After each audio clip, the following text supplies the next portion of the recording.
સંવાદદાતા માનુ ચાવડા વડોદરાથી જોડાય છે જનતા સાથે. આમાં શું છે જનતાને થોડા લેતા રહીએ, જનતા શું માને છે ખરેખર? કારણ કે અત્યારે ભાજપના નેતાઓ અને કોંગ્રેસના નેતાઓ પણ ટીવી જોતા હશે કે ભાઈ આ બજેટની જનતામાં શું અસર છે, એટલે દિલ્હી સુધી પણ એ લોકોનો અવાજ જાય કે ભાઈ આપણે કર્યું છે, બરોબર કર્યું છે કે નહીં. એટલે ખાસ કરીને પોતાના જે મત વિસ્તારના સાંસદો એ પણ જોતા હોય. તો માનુભાઈ આપણે વડોદરામાં છે, જે માનુભાઈ વડોદરાની જનતા શું કહે છે?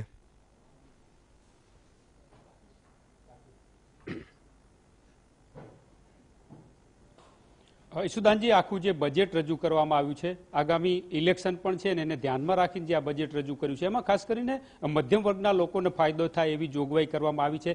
બજેટમાં જે 2.5 લાખના બદલે 5 લાખ સુધીની ઇન્કમ ટેક્સમાં માફીની જે વાત છે અને બીજી બચતોને એ કરીને 8 લાખ રૂપિયા સુધી થાય છે, એના કારણે ચોક્કસ સામાન્ય વર્ગને, મધ્યમ વર્ગને ફાયદો થયો છે એવું કહી શકાય. અને એટલા માટે જ લોકો આના બજેટને આવકારી રહ્યા છે. આપણે અહીંયા એક ઓફિસમાં છીએ જે કર્મચારીઓ કામ કરી રહ્યા છે અને આ બજેટમાં જે ઇન્કમ ટેક્સને લગતી જે છૂટછાટ આપવામાં આવી છે એના માટે વાત કરીએ છીએ.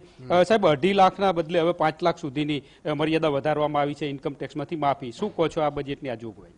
આ બહુ સારું વેલકમ એક મૂવ છે ગવર્મેન્ટનું. આ ડબલ કરી દીધું છે, fully tax exempt up to 5 lakhs. એટલે ફાઇનાન્સ મિનિસ્ટર જેવું કીધું કે 5 કરોડ લોકો આમાંથી એટલે એ લોકો બેનિફિટ થશે. ઓલ મિડલ ક્લાસ, પેન્શનર્સ અને સ્મોલ સેવર્સ, સ્મોલ ટ્રેડર્સ બધા બેનિફિટ થશે આમાંથી. એટલે બહુ સારું, બધાની પાસે પૈસા એટલે ખર્ચ એટલે પેલું સ્પેન્ડિંગ વધશે થોડું અને ઇવેન્ચ્યુઅલી ઇકોનોમી સારી થશે આનાથી.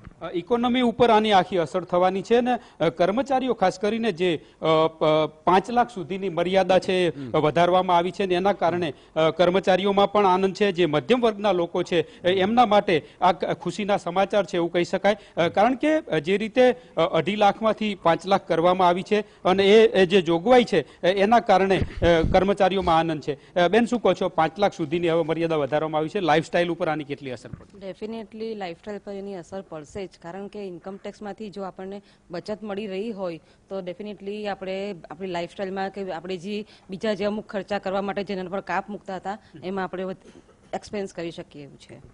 ખર્ચામાંથી કાપ મળશે અને જે રીતે ખર્ચા કરવાની વાત છે એમાં પણ રાહત થશે એવી વાત છે. શું કહો છો? 5 લાખ સુધીની મર્યાદા વધારવામાં આવી છે એક કર્મચારી तरीके, एक मध्यम वर्ग तरीके. एज ए कर्मचारी हमको बहुत राहत मिली है.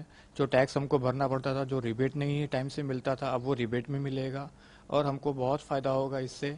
ये कह सकते हैं कि ये कर्मचारियों के लिए बहुत फ़ायदाकारक बजट है ये. ઈશુદાનજી, મધ્યમ વર્ગ આ બાબતને આવકારી રહ્યું છે. ખાસ કરીને 2.5 લાખની આવક મર્યાદામાંથી મુક્તિ આપી અને 5 લાખ સુધીની આવક મર્યાદામાં ઇન્કમ ટેક્સ ફ્રી મળશે. આ ઉપરાંત નાની જે બચતો કરે છે એમાં પણ કુલ મિલાવીને 8 લાખ રૂપિયા સુધીની આવકમાં જે ઇન્કમ ટેક્સમાંથી મુક્તિ આપવામાં આવી છે એને સામાન્ય નાગરિક છે આવકારી રહ્યો છે. અને આ જે બજેટ છે એ ઓલ ઓવર લોકોના હિતમાં બજેટ મુકાયું એવું લોકો અત્યારે પ્રતિક્રિયા આપી રહ્યા છે. બિલકુલ, ખૂબ ખૂબ આભાર માનુભાઈ.